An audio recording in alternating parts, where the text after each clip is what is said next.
ಸಿರಿಗನ್ನಡವೇ ನನ್ನ ಉಸಿರಾಗಿರಲಿ, ಸ್ವರ್ಗಲೋಕವೇ ಕೊಟ್ಟರೂ ಬೇಕಾಗಿಲ್ಲ, ಕನ್ನಡ ಮರೆತೆಂದು ಬದುಕುವುದಿಲ್ಲ. ಕರ್ನಾಟಕ ಏಕೀಕರಣದಲ್ಲಿ ಭಾಗವಹಿಸಿದ್ರು. ಗ್ರಾಮೀಣ ಜೀವನದ ಮಹತ್ವ, ಸರಳ ಜೀವನದ ತತ್ವ ಸಾರಿದ ಗಾಂಧಿವಾದಿ. ಪ್ರಬಂಧಗಳಿಂದ ಸಾಮಾಜಿಕ ಚಳವಳಿಯನ್ನೇ ಮಾಡಿದವರು. ಕೃತಿಗಳ ಮೂಲಕ ಗೊರೂರು ಅನ್ನುವ ಊರನ್ನ ಅಜರಾಮರ ಮಾಡಿದವರು. ಗೊರೂರು ರಾಮಸ್ವಾಮಿ ಅಯ್ಯಂಗಾರ್. ನಮ್ಮ ಧ್ವನಿ ಮುದ್ರಣ ಭಂಡಾರದಿಂದ ಆರಿಸಿದ ಗೊರೂರರ ಧ್ವನಿ. ಈಗ ಈ ಔಟ್ಡೇಟೆಡ್ ಅನ್ನೋ ಮಾತಿದೆಯಲ್ಲ, ಇದಕ್ಕೆ ಸ್ವಲ್ಪ ಯೋಚನೆ ಮಾಡಬೇಕು. ಒಂದು ಜೀವನವನ್ನ ಯಾವುದು ಒಂದು ಕಾಲದಲ್ಲಿ ಆಕರ್ಷಣೆ ಮಾಡುತ್ತದೆ, ಜೀವನವು ಯಾವುದನ್ನು ಒಂದು ಕಾಲದಲ್ಲಿ ಆಕರ್ಷಣೆ ಮಾಡ್ತದೆ, ಅದು ಯಾವಾಗಲೂ ಆಕರ್ಷಣೀಯವಾಗಿಯೇ ಉಳಿತಕ್ಕಂಥ ವಿಷಯ. ಈ ಚರಿತ್ರೆ ಯಾತಕ್ಕೆ ನಮಗೆ ಯಾವತ್ತೂ ಆಕರ್ಷಣೀಯವಾಗಿರ್ತದೆ? ಒಂದು ಕಾಲದಲ್ಲಿ ಮನುಷ್ಯನಿಗೆ ಸಂಭವಿಸಿದ್ದೆ ಅದೇ ಎಲ್ಲಾ ಕಾಲಕ್ಕೂ ಮನುಷ್ಯನಿಗೆ ಸ್ವಲ್ಪ ಹೆಚ್ಚು ಕಡಿಮೆಯಲ್ಲಿ ಸಂಭವಿಸುವಂತ ಪ್ರಶ್ನೆಗಳು.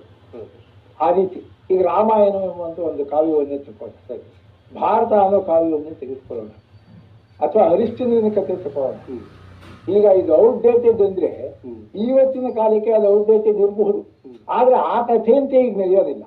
ಆದ ಮಾತ್ರಕ್ಕೆ ನೀವು ರಾಮಾಯಣವು ನಮ್ಮ ಜನಕ್ಕೆ ಇವತ್ತಿಗೆ ಅದಕ್ಕೆ ಮೌಲ್ಯವಿಲ್ಲ ಅಂತ ಹೇಳ್ತೀರಾ? ಅಲ್ಲ, ಮೂಲ ಸತ್ಯಗಳ ವಿಷಯಕ್ಕೆ ಬಂದಾಗ ನೀವು ಹೇಳಿದ್ದು ಒಪ್ಕೊಳ್ತೇನೆ ನಾನು. ಹಾಗಂದ್ರೆ ನಾ ಹೇಳ್ತಿರೋದು ಆ ಪಾತ್ರಗಳು ಹಾಗಿರ್ಬಹುದು. ಆ ಗ್ರಾಮ ಜೀವನ ಇವತ್ತೇನು ನಿರ್ಜನವಾಗಿಲ್ಲ. ಗ್ರಾಮ ಜೀವನದಲ್ಲಿ ಜನ ಇವಾಗಲೂ ಮುಂದುವರಿತಾನೆ ಇದ್ದಾರೆ. ಅವರು ಅದೇ ರೀತಿ ಜೀವನ ಮಾಡ್ತಿದ್ದಾರೆ, ಸ್ವಲ್ಪ ಹೆಚ್ಚು ಕಡಿಮೆ. ಅದಕ್ಕನುಸಾರವಾಗಿ ಅವ್ರ ಜೀವನ ಇವತ್ತು ನಡೀತಾ ಇದೆ. ಪಟ್ಟಣ ಜೀವನವು ಹೇಗೆ ಒಂದು ರೀತಿ ಬದಲಾವಣೆ ಆಯ್ತು, ಪಟ್ಟಣ ಜೀವನವು ಹಿಂದಿನ ಕಾಲದಲ್ಲಿ ಈಗಿದ್ದಂತೆ ಇರ್ಲಿಲ್ಲ. ಈಗ 30 ವರ್ಷದ ಬೆಂಗಳೂರು ನೋಡಿದ್ರೆ ಅನೇಕ ವಿಷಯದಲ್ಲಿ ಬೆಂಗಳೂರಿನ ಎಕ್ಸ್ಟೆನ್ಷನ್ಗಳು ನಮ್ಗೆ ಹಳ್ಳಿ ಹಾಗೆ ಕಾಣ್ತಾ ಇದ್ವು ಈಗ 30 ವರ್ಷದಲ್ಲಿ ನೋಡಿದ್ರೆ. ಈಗ 30 ವರ್ಷ ಆಯ್ತು, ಇವತ್ತು ಪಟ್ಟಣ ಜೀವನ ನಡೀತಾ ಇದೆ. ಹಳ್ಳಿ ಹಿಂದಿನ 30 ವರ್ಷದ ಬೆಂಗಳೂರು ಜೀವನವೂ ನಡೀತು, ಈಗಲೂ ನಮ್ಮ ಹಿಂದಿನ ಹಳ್ಳಿ ಜೀವನವೂ ನಡೀತು, ಇವತ್ತು ನಡೀತು. ಯಾವುದು ಹಳ್ಳಿಯ ಜೀವನದಲ್ಲಿ ಅಥವಾ ಪಟ್ಟಣ ಜೀವನದಲ್ಲಿ ಆಗ ಸ್ವಾರಸ್ಯ ಅಂತ ನಾವು ಭಾವಿಸಿದೆವೋ ಅದು ಎಂದೆಂದಿಗೂ ಸ್ವಾರಸ್ಯವಾಗಿ ಉಳಿತಕ್ಕಂಥ ಆ ಸತ್ಯಗಳೇ.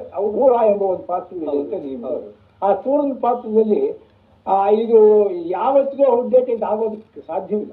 ಒಂದ್ ಪಕ್ಷ ಅವನು ದನ ಕಾಯೋದನ್ನು ಬಿಡಬಹುದು ನಮ್ಮ ಗ್ರಾಮಗಳಲ್ಲಿ. ಈಗ ಕೋಆಪರೇಟಿವ್ ದನ ಕಾಯೋದು ಬರ್ತಾ ಇದೆ, ಒಂದು ಸೊಸೈಟಿಯವರೇ ಕಾಯಿಸ್ತಾರೆ. ಆದ್ರೆ ಅಂತ ಒಂದು ಪಾತ್ರವು ಅದರಲ್ಲಿ ಬರ್ತಕ್ಕಂತಹ ಸಂಗತಿಗಳು ಅವುಗಳನ್ನು ನೀವು ಔಟ್ಡೇಟೆಡ್ ಅಂತ ಅನ್ನೋಕ್ಕಾಗೋದಿಲ್ಲ. ಆದ್ರಿಂದ ಯಾವುದು ಶಾಶ್ವತವಾದ ಸಾಹಿತ್ಯ ಮೌಲ್ಯವನ್ನು ಉಳಿದಾಗಿರುತ್ತೆ ಅದು ಹಿಂದಿನ ಕಾಲಕ್ಕೆ ಅನ್ವಯಿಸಿದ್ರು ಅಷ್ಟೇ, ಈ ಕಾಲಕ್ಕೆ ಅನ್ವಯಿಸಿದ್ರು ಅಷ್ಟೇ, ಅದು ನಿಲ್ತಕ್ಕಂಥದ್ದು. ನಮ್ಮ ಪದ್ಧತಿಗಳು ಇಂಥವುಗಳು ಯಾವುದಿದೆ ಅವುಗಳ ಮೇಲೆ ಪ್ರೀತಿ ಇಟ್ಕೊಂಡ್ರೆ ಆ ವಿಷಯವನ್ನು ಚಿತ್ರಿಸಬೇಕಾಗುತ್ತೆ. ಆದ್ರಿಂದ ನಮ್ಮ ಜನತೆ ಇವತ್ತು ಕೂಡ ಉತ್ತಮವಾದ ಚಿತ್ರಣವನ್ನು ಮಾಡಬೇಕಾದ್ರೆ ನಮ್ಮ ಲೇಖಕರು ನಮ್ಮ ಜನತೆಯನ್ನು ಪ್ರೀತಿಸಬೇಕು, ಅವರಲ್ಲಿರೋ ಒಳ್ಳೆ ಗುಣಗಳನ್ನ ನೋಡ್ಬೇಕು, ಅದನ್ನು ಆದರ್ಶವಾಗಿ ಜನರ ಮುಂದೆ ಇರಬೇಕು. ಹಾಗಿದ್ರೆ ಲೇಖಕರಿಗೆಲ್ಲ ಒಂದು ಮೇಲ್ಪಂಕ್ತಿ ಆಗುತ್ತೆ. ಸತ್ಯವಿದು ಕನ್ನಡ ನಾಡಲಿ ಹುಟ್ಟಲು ಪುಣ್ಯವು ಬೇಕು, ದೇವರ ದಯೆಯಿಂದಲೇ ಈ ಭಾಗ್ಯವು ದೊರೆತರೆ ಸಾಕು.